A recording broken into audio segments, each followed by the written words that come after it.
hal etildi. Assalomu alaykum, hurmatli prezident. Men mehnat faxriysi Ibrohim Asqarov bo'laman. Sizni kelishingizni andijonliklar doim intizorlik bilan kutamiz. Mana kecha Bobur shahrini e'lon qilishingiz bu juda katta tarixiy voqea bo'ldi. Boburni Andijonda yaxshi ko'rishini bilardik. Lekin kechagi bo'lgan munosabatingizni ko'rib, Boburdan ko'ra siz ko'proq yaxshi ko'rar ekansiz Andijonda. Biz shu darajada xursand bo'ldik. Rahmat. Mana Xo'jand shahrida 3 ta prezidentni qo'l siqishib turganligini ko'rib, biz hayajonga to'ldik. Quvondik, xursand bo'ldik.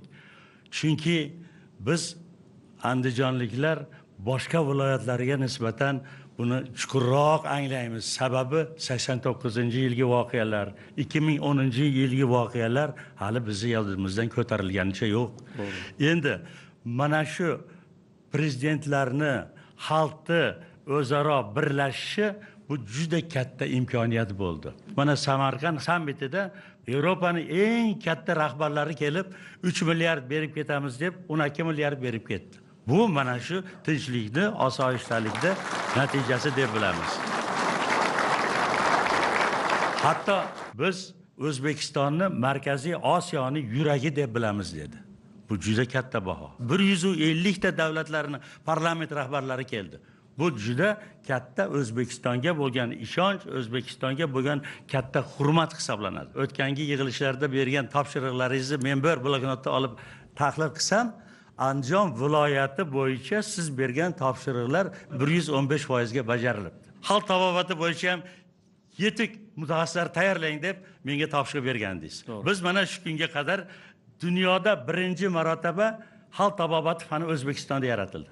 Men Yaponiya, Malayziya, Turkiya, Hindiston, Birlashgan Arab Amirliklari singari davlatlarda bo'ldim. Meni eng qiziqtirgan tomoni ana shu davlatlardagi eng dunyoga tanilgan olimlar O'zbekistondagi o'zgarishlarga tan beryapti.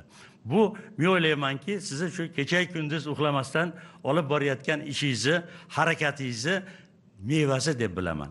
5-6 yil avval Andijonda bor yo'g'i 4 tagina oliy o'quv yurti bo'lsa, bularning soni 10 ga yetdi.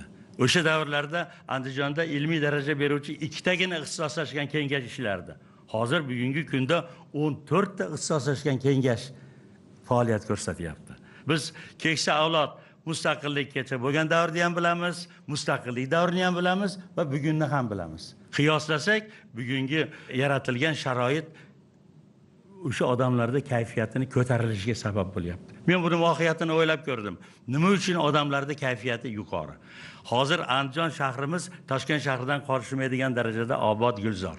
Qaysi tumanga bormang, bahri dilingiz ochiladi. Ko'p qavatli binolar, u yerdagi gulzorlar, u yerdagi asfalt ko'chalar, 909 ta mahallani birortasida asfaltlanmagan ko'cha qolmadi. U aqlga sig'maydi. Boshqa joyga borib aytsangiz, birov ishonmaydi bunga. Ana shuning uchun nafaqat shaharda, butun viloyatda, hamma tumanlarda aholini kayfiyati juda yuqori. Assalomu alaykum, hurmatli